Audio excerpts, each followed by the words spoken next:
Então vamos lá, vamos começar o tema 4, que vai falar sobre economia do continente americano. De início, já tem uma perguntinha aqui: como é organizada a economia na América? Eita! A gente vai ver que alguns países são bem dependentes do setor primário da economia. O setor primário corresponde ao quê? Agricultura, pecuária e mineração, né? Extrativismo, seja mineral, seja vegetal. E tem alguns países na América que eles são mais industrializados, que adicionam mais tecnologia à sua produtividade, que o seu setor industrial é mais importante, chega a ser até mais importante do que o seu setor de agricultura, pecuária e extrativismo, que é o primeiro setor da economia. A gente divide a economia em três setores básicos, para vocês compreenderem, né? Primeiro setor da economia seria o setor de atividades que demandam mais, como é que eu posso dizer? Mais, não é que demandam, são atividades mais ligadas a matérias-primas. Pronto, ligadas a matérias-primas. Agricultura, pecuária e extrativismo. Segundo setor é o setor da indústria e o terceiro setor, o setor de comércio e serviços. Países desenvolvidos vai ter grande quantidade de pessoas trabalhando no terceiro setor, que é o setor de comércio e serviços. Por que, professor, isso acontece em países desenvolvidos e países que têm sua economia em desenvolvimento? Né? Tem muitas pessoas trabalhando nesse terceiro setor da economia. Porque geralmente o segundo setor e o primeiro setor são setores muito mecanizados, muito automatizados, se utilizam muitas máquinas, então não precisa de muitas pessoas trabalhando. Então, grande parte dos países desenvolvidos e aquelas economias que a gente considera economias emergentes, grande parte delas vão ter a maior parte das pessoas, ou grande parte das pessoas do país, trabalhando no terceiro setor, que é o setor de comércio, todo tipo de comércio e todo tipo de serviço, prestando um serviço. Belezinha? Então, vamos lá. O nosso continente, o continente americano, é um continente rico em recursos naturais. Muito rico. Tanto na questão dos minérios, né? Nós somos um continente muito rico em minérios, seja um mineral metálico ou não metálico, enfim, nós somos um continente muito rico em minérios. E isso, o que é que faz com que o nosso continente seja um continente rico em minérios? A nossa formação geológica. O que é que permite, professora, que a gente encontre grande quantidade de ouro, de petróleo, de prata, de bronze, de cobre, de carvão mineral, de gás natural no nosso continente? É a nossa formação geológica.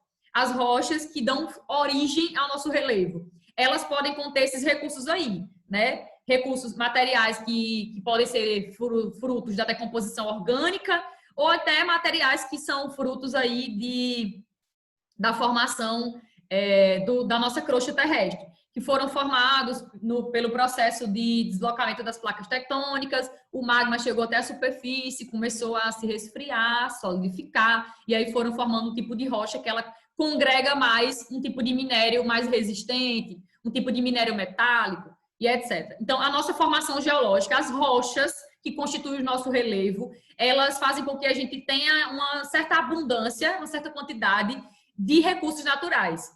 Belezinha? E esses recursos naturais, todo mineral que a gente vai encontrar nas rochas, na verdade, uma rocha ela é constituída por minerais. Toda rocha que você vê, ela é constituída por minerais, ela é formada por minerais. E nas rochas a gente encontra a presença de minérios, certo? De minerais, na verdade, desculpa, de minerais, que são elementos naturais, certo? Que podem ser encontrados de forma bruta ou associada a outro elemento químico. Mas, em suma, a gente encontra os minerais presentes nas rochas. Por isso que eu digo que a formação geológica do relevo ela é muito importante para dizer se o nosso relevo ele vai ser rico ou não em recursos naturais. Né? E aqui que eu estou dizendo recursos naturais é nessa questão de minérios. Todo mineral que ele é aproveitado do ponto de vista financeiro, ele passa a ser chamado de minério. Um mineral que é aproveitado do ponto de vista financeiro, econômico, tipo ouro. O ouro não é um mineral? Ele é um mineral. Mas ele também é um minério, porque o ouro, ele tem valor, ele tem muito valor na nossa sociedade, na sociedade mundial, ele tem muito valor. Então ele deixa de ser chamado de mineral e passa a ser chamado de minério. Quando aquele mineral ele é aproveitado do ponto de vista econômico, aí ele passa a ser chamado de minério. E quando você encontra uma grande quantidade de ouro em tal local, você encontrou possivelmente uma jazida mineral de ouro. Jazida seria o quê? Uma grande quantidade, grande concentração de um tipo de minério. Que é minério por quê? Porque é um mineral aproveitado do ponto de vista econômico. Então, o nosso continente, que a gente precisa saber logo de cara, ele é um continente muito rico em recursos naturais, certo? E é por quê, professora? Por causa da formação, né, da estrutura do nosso relevo, que faz com que a gente tenha uma certa abundância, tanto de recursos naturais obtidos ali pela formação de forma orgânica, quanto de forma inorgânica também. O que é que a gente tem mais? Nós temos o nosso continente, ele é banhado, né? Na parte leste, ele é banhado pelo Oceano Atlântico, na parte oeste, ele é banhado pelo Oceano Pacífico. Então, ter essa presença de dois oceanos faz com que o nosso continente ele seja rico em atividades pesqueiras, né? É muito bom para atividades pesqueiras, tanto na parte leste quanto na parte oeste. Outra coisa também, nós temos uma extensa rede hidrográfica, nós contamos com muitos rios, principalmente o Brasil, né, que é o país que tem a maior quantidade de água doce potável do mundo. Então, o nosso paizinho, e isso não acontece só aqui, isso acontece na América como um todo, mas eu estou falando do Brasil porque a gente está no Brasil, mas o continente americano é um continente muito rico em termos de água doce, e isso promove o quê? Além da questão da sobrevivência das pessoas, nós necessitamos de água para sobreviver, isso promove também uma coisa muito boa, é algo muito utilizado para a geração de energia elétrica, para a agricultura, para a pecuária, enfim, para a produção de produtos, né? Ter uma rede hidrográfica, ter uma grande quantidade de rios, é muito importante para várias coisas. O livro destaca a questão da energia elétrica, porque a gente pode transformar a força da água em usinas hidrelétricas, você já deve ter ouvido falar sobre isso.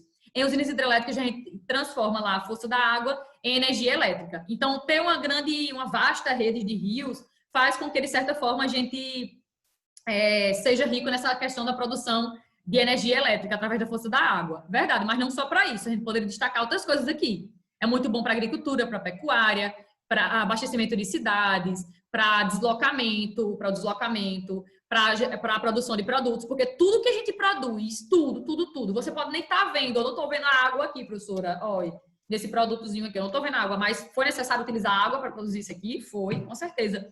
E a gente chama isso aqui de água invisível. É água invisível. Eu não vejo, mas teve água adicionada no processo produtivo disso aqui, dessa garrafinha.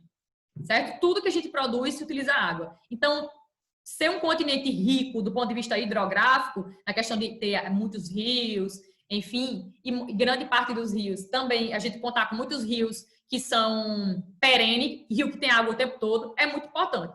Né? O livro destaca a energia elétrica, mas a gente poderia falar outras coisas, como eu já mencionei. Outras coisas.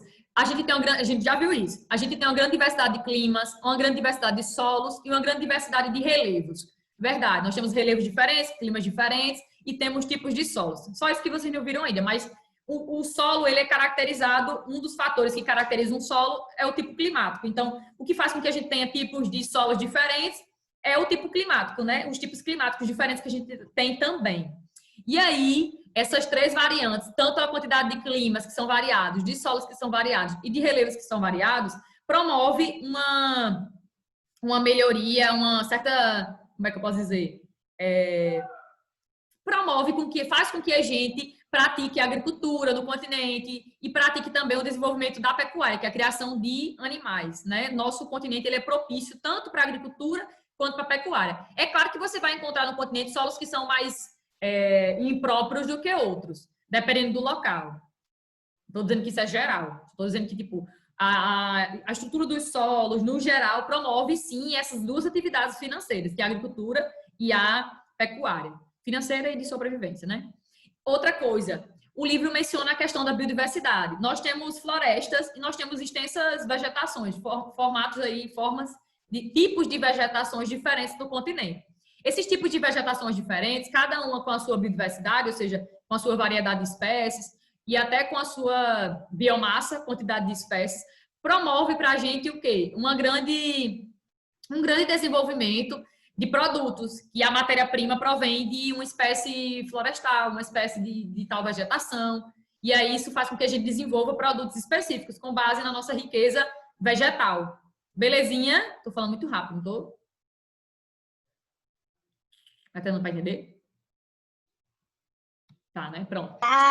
Extração mineral, vamos lá. Eu já falei que o continente é muito rico em recursos minerais, falei. E o que promove isso é a nossa estrutura geológica, ou seja, as rochas que compõem nosso relevo, elas guardam, né, consigo muitos minerais que são utilizados do ponto de vista financeiro, ou seja, minérios. E daí, nós somos ricos em minerais metálicos e também no quesito de combustíveis fósseis, né? Os combustíveis fósseis que tem aqui, a gente pode mencionar que são os mais utilizados no mundo, são quais? O petróleo, o carvão mineral e o gás natural, né? Esses combustíveis fósseis são muito encontrados no nosso continente, porque nós temos extensas bacias sedimentares. Esses recursos são encontrados geralmente em rochas sedimentares, nas paredes rochosas de uma rocha sedimentar, que são rochas formadas por sedimentos depositados ali no fundo do oceano, no fundo de rios, de lagos, no decorrer de milhares de anos vão sendo fossilizados, juntamente ali com a decomposição de resto de plantas, de vegetais e de animais, e vão formando esses recursos não renováveis, que a gente chama de combustíveis fósseis. Mas a gente também é rico em outros tipos de minerais, certo? Estou falando só isso aí porque estou introduzindo. A gente também é rico em outros tipos de minerais. Então, essa grande riqueza mineral do nosso continente propiciou, de certa forma, um grande desenvolvimento econômico, tanto na América anglo-saxônica quanto na América Latina. Sendo que na América anglo-saxônica eles têm um diferencial. Lá a gente vai encontrar 2 países que são desenvolvidos. E, por ser desenvolvido, eles têm um setor industrial bem desenvolvido também, certo? Eles são desenvolvidos do ponto de vista econômico. E isso, de certa forma, se reflete nas suas variadas formas aí de produtividade. Então, são países que têm grande capital, reservas de money, para investir na produtividade, na extração de minérios, no beneficiamento, que seria a separação ali do mineral, né, do minério com a rocha. Eles têm que fazer isso, processação. E eles têm muito money também para investir no processamento desse minério, transformar em produtos e tudo mais. Então, de certa forma, a América anglo-saxônica, ela meio que ela tem uma vantagemzinha a mais em relação à América Latina. Não é que na América Latina a gente não tenha recursos naturais, tem sim, em grande abundância. Sendo que muitos países na América Latina, eles não têm condições financeiras e nem tecnológicas para investir na produtividade. E aí acaba que nesses países da América Latina, quem produz, quem acaba extraindo, são empresas de países desenvolvidos, que vêm para aqui, se instalam nesses países, extrai o mineral, né? Extrai o minério, processa o minério e acaba ganhando a maior lucratividade daquilo ali. Enquanto o país não ganha porque ele não tem tecnologia suficiente, porque ele não tem muitas vezes uma mão de obra qualificada para aquilo, não investe naquele tipo de atividade e etc. Então, na América anglo-saxônica existe a presença de grandes jazidas, mas isso não acontece na América anglo-saxônica, acontece na América Latina também. A diferença da América anglo-saxônica para a América Latina é na questão da produtividade. Produtividade e lucratividade, que é diferente. Mas ambos, tanto a América Latina quanto a América anglo-saxônica, vão apresentar uma grande diversidade e riqueza de recursos minerais. Então, a gente vai encontrar grande quantidade na América anglo-saxônica de petróleo, carvão, ferro, urânio e gás natural. Associada à disponibilidade de capitais, ou seja, money, esses países são ricos, né? Canadá e Estados Unidos, possibilitou o desenvolvimento de uma grande quantidade de indústrias voltadas para a extração, beneficiamento e processamento desses minerais aí, né? Que vão ser aproveitados do ponto de vista financeiro. Estados Unidos e Canadá empregam modernas técnicas, como eu falei, de extração de minérios. Nesses países, aí vem a desvantagem de um país desenvolvido. Né, no caso desses 2 países aí. Qual é a desvantagem em relação à extração desses recursos minerais? É que a fiscalização é muito mais rígida, as leis ambientais elas são mais severas, a punição para empresas que cometem crimes ambientais são punições mais rígidas, mais severas mesmo, né? São punições mais sérias. Enquanto em países da América Latina e alguns países do mundo que são países mais pobres, economias menos desenvolvidas, geralmente as leis ambientais, não é que elas não existem, muitas vezes elas existem, mas na prática não existe uma fiscalização, não existe uma punição severa para tal empresa que cometeu, sei lá, um crime ambiental que destruiu uma vasta extensão territorial, acabou com a biodiversidade de tal ecossistema, de tal bioma, sabe? Em países que são menos desenvolvidos, e aí eu menciono a questão da América Latina, que a gente está dentro da América Latina, e o Brasil é um exemplo de um país que tem sim uma legislação ambiental na lei existe, né? Tá lá escrita a nossa legislação ambiental. Não pode fazer isso, não pode fazer aquilo. Quando você for fazer tal obra, você tem que fazer uma revisão da área para saber quais os riscos, os danos que você pode causar ali com aquela extração. Certo, existe isso no Brasil, na lei. Agora, na prática, o que é que acontece? Nós somos um país muito severo em relação à punição para empresas que cometem crimes ambientais? Somos ou não somos? Não. Não somos. É só se você pegar um exemplo básico.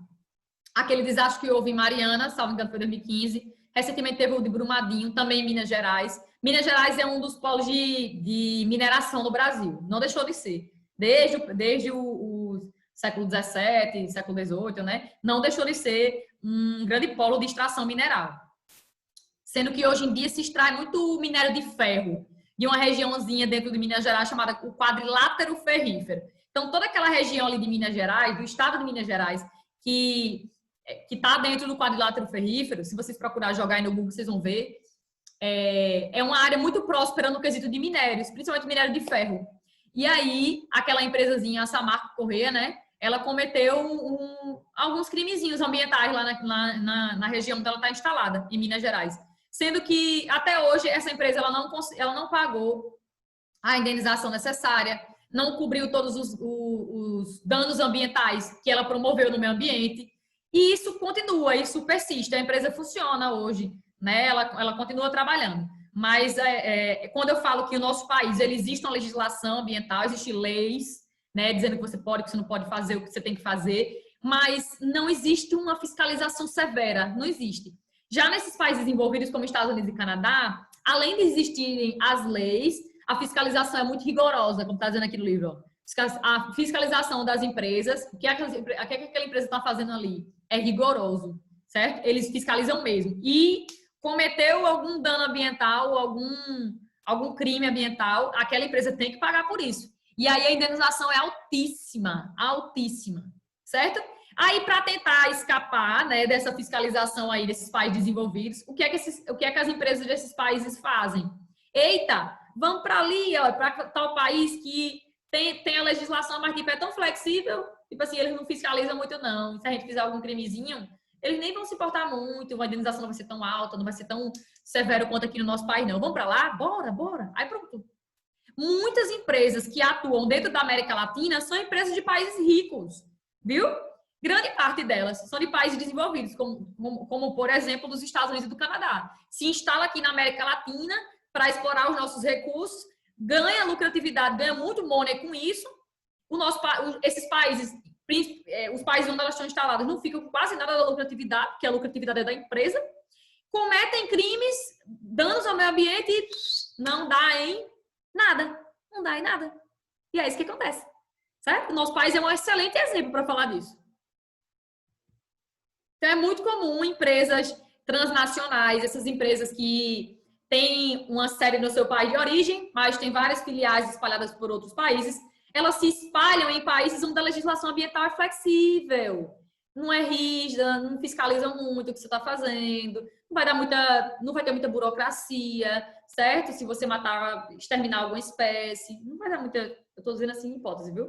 Não vai dar muita bronca para você. Então, elas adoram esses países como o nosso. Nosso país é excelente para isso. Sim, sem contar que o nosso país tem outras coisas que são legais, né? Nós somos esses países da América Latina. Alguns são países muito ricos em recursos naturais, como o nosso. Nosso país é um país muito rico em recurso natural. E sem contar que a nossa mão de obra é uma mão de obra mais barata. A mão de obra em países menos desenvolvidos são mão de obras mais baratas. Tipo, quando você diz mão de obra barata, você se relaciona a quê, professora? Ao salário, exatamente. Os salários que são pagos no Brasil para realizar a mesma atividade que é feita nos Estados Unidos e no Canadá são salários mais baixos. Isso é o exemplo do Brasil, mas se você for para qualquer outro país da América Latina, você vai encontrar essa realidade. A mão de obra é mais barata. E isso, a empresa, ela lucra muito mais. É isso que a empresa busca. Uma das coisas que as empresas transnacionais, elas buscam nesses países menos desenvolvidos, é a mão de obra ser barata. Quanto mais a empresa lucrar, melhor para ela. Então, elas vão em busca de várias coisas. E uma delas é a mão de obra barata. Recurso natural, em abundância, fonte energética, ou então uma fonte ali, matéria-prima para produzir tal produto, né? Legislação ambiental flexível é perfeito para ela se instalar nesse país, né? Tudo aí propiciando a maior lucratividade para essa empresa. Perfeito para ela. Então, na América Latina a gente vai encontrar alguns países que eles têm um grande potencial para determinados tipos de minérios. Como, por exemplo, México, Equador e Venezuela são grandes produtores de petróleo. E o país que detém as maiores reservas mundiais de petróleo é a Venezuela, que está aqui bem pertinho da gente, na América do Sul. Esse livro tem um mapa, não tem da América do Sul? Tem, mas lá no início, eu não queria colocar um outro nome. ver se tem como abrir outro. Aí eu vou na parte só do mapa. Vocês estão me ouvindo? Tá tudo bem? Tudo bom? Eu dei uma acelerada, não foi hora? Tá tudo bem, né? Tá tudo bem? Aqui dá pra ver. Aqui dá pra ver. Ó, esse paizinho aqui, Venezuela, faz fronteira com o Brasil, bonitinho, na América do Sul. Ele é o país que possui as maiores reservas mundiais de petróleo. Off-world, do mundo, do mundo, né? Do mundo. Só não é o país que mais produz petróleo. O país que mais produz petróleo atualmente vem sendo a Arábia Saudita, seguido da Rússia. Mas o que possui as maiores reservas é a Venezuela, certo? E vamos falar já já desse país, que está passando por uma crise, né? Já faz uns anos aí. Uma crise tanto econômica quanto uma crise política. E a crise econômica deles tem a ver com o petróleo, viu? A Venezuela é um país que mais de 90% da sua economia é movimentada pelo petróleo, porque é o país que possui as maiores reservas de petróleo do mundo. Tem um problema nisso aí. Eles são muito ricos em petróleo? São. Mas imagine que está havendo uma crise do mundo, do petróleo, aí o preço do barril do petróleo cai drasticamente. O que acontece com um país desse? Que depende da exportação de petróleo e dos derivados do petróleo. Ele vai o quê? Houve uma queda drástica do preço do barril do petróleo. O petróleo é vendido por barril. O que acontece com um país desse? Oi? Vocês estão me escutando?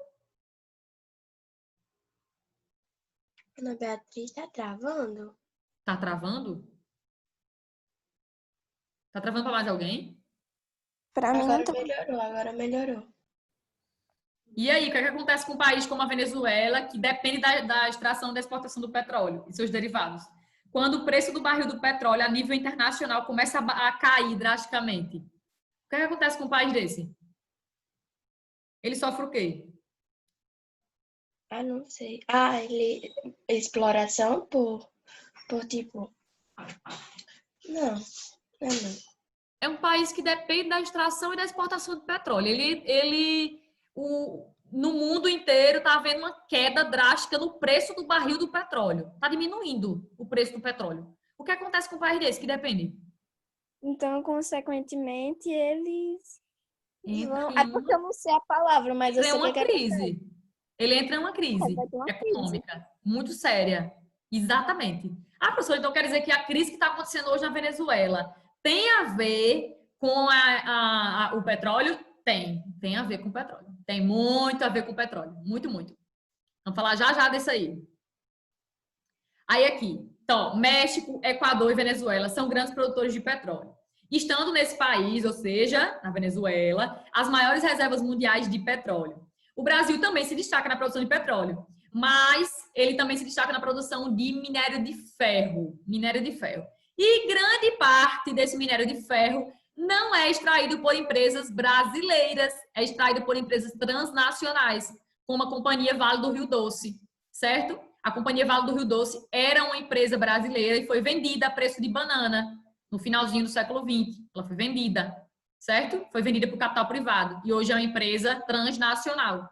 É uma empresa privada, do setor privado, mas era nossa, certo? E ela continua extraindo minério de ferro e outros minérios no Brasil. O Brasil é um país muito rico e um dos maiores exportadores de minério de ferro do mundo. Minério de ferro e petróleo, né? Também. Um petróleo bruto. Aí, deixa eu sair daqui. Vamos falar do Chile. Agora vamos falar de alguns países especificamente. Vamos falar do Chile primeiro. O maior produtor de cobre, né, do mundo. Um dos maiores produtores de cobre do mundo. Vamos lá. O Chile é um país que depende da extração e da exportação de minérios. Ó. A economia de muitos países latino-americanos, como Bolívia, Jamaica, Equador e Venezuela, depende da extração de minérios. O Chile não é diferente. Também é um país que depende da extração e exportação de minérios. Bolívia está aqui na América do Sul, Jamaica está na América Central, Equador está na América do Sul, Venezuela está na América do Sul. Apesar de possuir muitas jazidas em seu território, Jazidas é o quê? Grande concentração de um tipo de minério, né? A maior parte desses países não dispõe de tecnologia para pesquisa, extração e beneficiamento dos minérios. É isso que eu estava falando logo no início da aula, lembra? Grande parte dos países da América Latina, a gente vai encontrar grandes quantidades de minérios, né? Mas eles não têm o quê? O que é necessário para você extrair e para você lucrar com aquele minério, que é você investir em educação de qualidade, em pesquisas científicas, para melhorar ali a produtividade, para melhorar o produto, para melhorar a extração, para melhorar o processo de beneficiamento. Quando a gente fala de beneficiamento de um minério, eu estou falando o quê? Um minério, ele é encontrado associado a uma rocha. Você vai encontrar minerais dentro de rocha, pronto, dentro, inserido com a rocha. Para você extrair o minério, você precisa fazer a separação, que é chamado de beneficiamento, que é a separação ali da rocha com o mineral, certo? Você precisa fazer isso, para você pegar aquele minério e transformar em outra coisa, ou vender ele em estado bruto. Você vai ter que fazer o beneficiamento. Nesse processo de beneficiamento, você precisa de uma barragem. É por isso que no Brasil já houveram alguns como é que eu posso dizer, alguns acidentes ambientais, nessa questão de tal barragem foi rompida, uma enorme quantidade de produtos químicos foram lançados em tal rio, devastou tal local, enfim, você já deve ter ouvido falar sobre isso. Toda empresa que trabalha com minérios, nesse processo de separação da rocha com o minério, ela faz o beneficiamento. E para fazer o beneficiamento, que é a separação, você precisa ter água para fazer essa separação, né? Precisa de água. E ali é adicionado muitos produtos que são terríveis para a gente e para o meio ambiente. Quando aquelas barragens são rompidas, todo aquele mineral, todo aquele material ali que é tóxico, que a gente não deve estar em contato com ele também passa a circular ali naquele local onde a água passa, né? Por onde a água passa. E aí acaba destruindo o ecossistema, o solo, degradando ali as espécies de animais, de vegetais, enfim. Então, muitas vezes esses países aqui, como mencionou agora, Bolívia, Jamaica, Equador, Venezuela e o Chile, são países ricos o Chile nem tanto, porque é um país emergente, mas esses outros aí, Bolívia, Jamaica, Equador e Venezuela, são países que são ricos em minérios, mas eles não têm o necessário para produzir. Eles não têm o quê? Não tem muito capital para investir em pesquisa, na extração e do beneficiamento. E acaba sendo países dependentes de economias mais desenvolvidas. São dependentes, porque quem acaba fazendo esse processo de extração do minério, de beneficiamento do minério, de processamento do minério, vão ser empresas transnacionais, empresas que pertencem a países desenvolvidos, né? De suma, são empresas muito ricas, que não pertencem àquele país, e acaba ganhando ali a maior parte da lucratividade, com o recurso que existe naquele país. Tá dando para entender? Ó, um desses recursos é o cobre, cujo principal produtor é o Chile. Aqui tem uma tabela, maiores produtores de cobre, 2016. Produção, milhares de toneladas. O Chile em primeiro lugar, seguido por Peru aqui na América do Sul, né? Estados Unidos, Austrália, está na Oceania, e Rússia, que é um país transcontinental, tá entre Ásia e Europa. Mas esses são os maiores produtores de cobre. Olha aqui, ó, o paizinho em primeiro lugar, o país da América Latina. Chile, que é um país emergente. O Chile é responsável por cerca de 1/3 da produção mundial de cobre do mundo. 1/3 dá quanto, mais ou menos, hein? Matemática.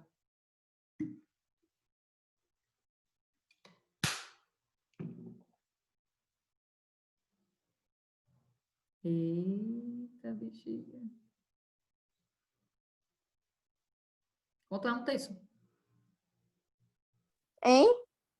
Quanto é 1/3 da produção mundial? 1/3 em matemática seria quanto, normalmente? Calma aí. 1/3. 1/3 significa o quê? Em porcentagem. Em número. 1/3. O Chile é responsável por 1/3 da produção mundial de cobre. Significa o quê? Eita, bexiga, ela termina e sem dúvida.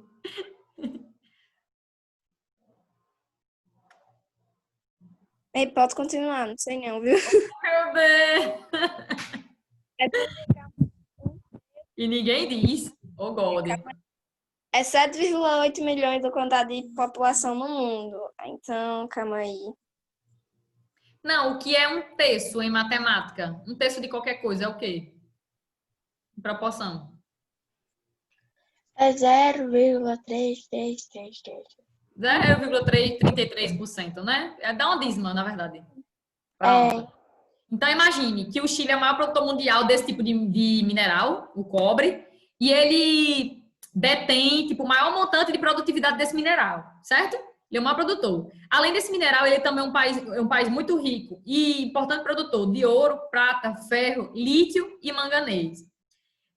Minerais que são necessários para a produção de outros produtos. A extração e a exportação de minérios é de extrema importância para a economia do país, representando cerca de 14% do PIB do Chile. Então, imagine, de tudo que é produzido dentro daquele país, dentro do Chile, esse país aqui, que não faz fronteira com o Brasil.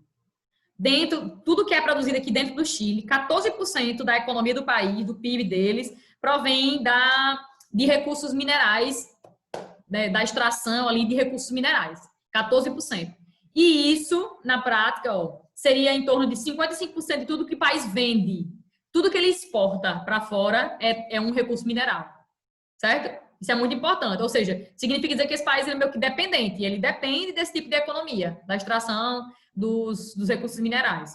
55% de tudo que ele vende para fora, para outros países, é composto por algum tipo de recurso mineral. Tá? As principais minas vão estar localizadas no deserto do Atacama, que é o deserto mais seco do mundo, no Chile. Recentemente, o país vem realizando esforços para modernizar seu setor produtivo e também as relações de trabalho nas minas, com a finalidade de minimizar os impactos socioambientais provocados por essa atividade. A gente sabe que trabalhar em uma mina subterrânea é muito perigoso, né? Perigoso por quê? Porque pode haver um soterramento, sei lá, o Chile é um país que fica localizado numa área de choque de placa tectônica, então pode ser que o país passe por um forte terremoto, e se você estiver dentro de uma mina, aquilo ali pode ocasionar um desastre, né, no soterramento da área, enfim, e você pode acabar morrendo. Sem contar que você pode estar em contato com material ali químico ou radioativo, que pode provocar um câncer no futuro, enfim. Então, é um trabalho muito insalubre, muito perigoso. Então, está dizendo aqui que eles vêm tentando modernizar o sistema produtivo e as relações de trabalho nas minas, com a finalidade de diminuir os impactos